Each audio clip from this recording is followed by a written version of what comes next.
அதாவது பலவீனங்கள் தான் நம்முடைய எதிரி. நம்மக்கிட்ட தான் எதிரிங்கிறது நமக்குள்ளே தான் இருக்குது.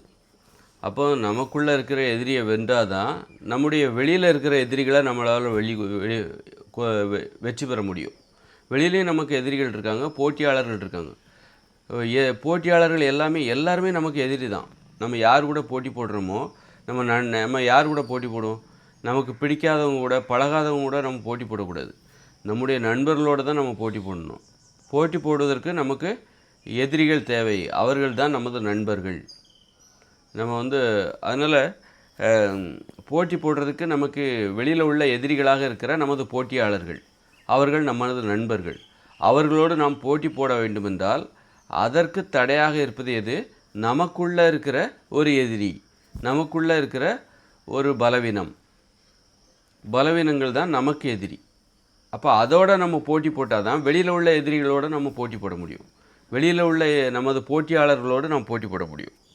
போட்டியாளர்கள் நம்ம மேலே அவங்க பரிதாபப்பட மாட்டாங்க, நாமளும் அவங்க மேலே பரிதாபப்பட மாட்டோம்.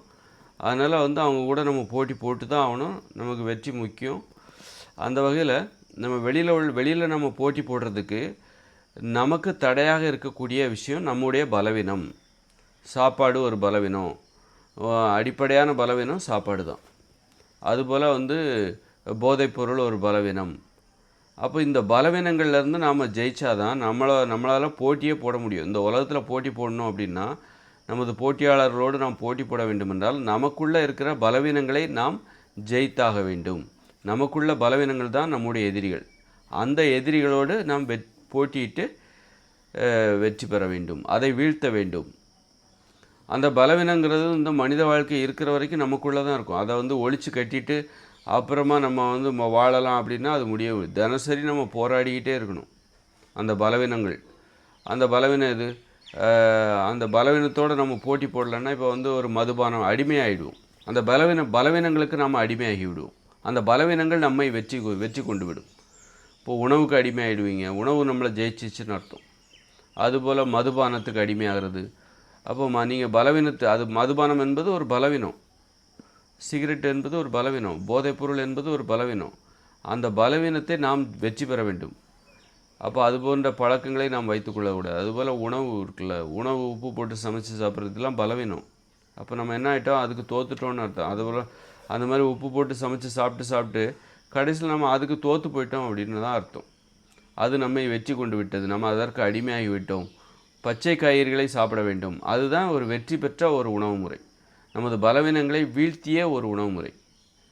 நமக்குள்ளே இருக்கிற உணவு பலவீனம் இருக்குல்ல, அதை நாம் வீழ்த்த வேண்டும். அதற்கு நம்ம உப்பு போட்டு சமைச்சு சாப்பிட்ற உணவுகளை சாப்பிடக்கூடாது, பச்சையாக சாப்பிட வேண்டும். பச்சை காய்கறிகளை சாப்பிட வேண்டும், கீரைகளையும் கிழங்குகளையும் பச்சையாக சாப்பிடணும், பழங்களை சாப்பிடணும்.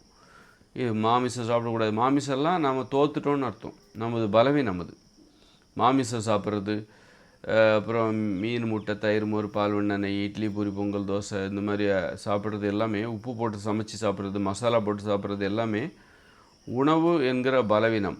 அது நம்ம தோத்துட்டோம் அப்படின்னு. உணவுகிட்ட நம்ம தோத்துட்டோம், அந்த பலவீனத்துக்கிட்ட நம்ம தோத்துட்டோம். அந்த பலவீனத்தை நாம் வீழ்த்த வேண்டும். நம்ம தோத்துட்டோம் அப்படின்னு தோற்றா என்ன பரவாயில்ல, தோத்துட்டு போவோம் அப்படின்னா நோய் வருதில்லை, ஆயுள் காலம் குறைந்து விடுகிறது. அதிகபட்சம் 80 வருஷம் உயிர் வாழ்கிறதே பெரிய பாடாக இருக்குது. அந்த மாதிரி ஆயிடுச்சுல்ல. அதனால தான் நாம் அதை அலட்சியமாக கருத முடியாது. பலவீனங்கள் ஜெயிச்சிட்டு போகுது.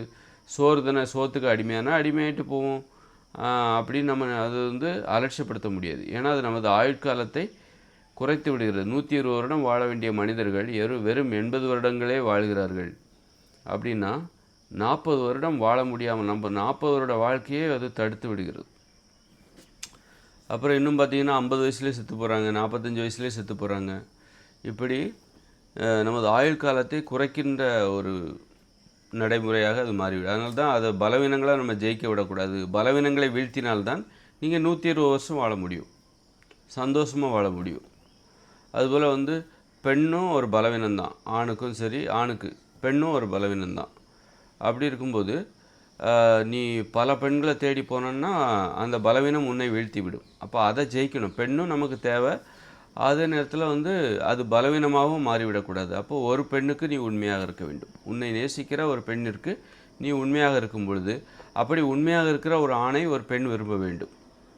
அப்போ பெண்ணும் பலமானவராக இருக்கிறார், ஆணும் பெண் பலவீனம் என்பது பெண்ணையும் ஆணையும் வீழ்த்தி விடாமல் நாம் பார்த்து கொள்ள முடியும். அதனால் பலவீனத்துக்கும் பலவீனத்தோடு நடக்கிற சண்டை தான் மனித வாழ்க்கை. மனித வாழ்க்கை என்பது பலவீனங்களுக்கும் இடையில் நடக்கிற சண்டை. அந்த பலவீனங்களை வீழ்த்தும் போது தான் நாம் பலமானவராக மாற முடியும்.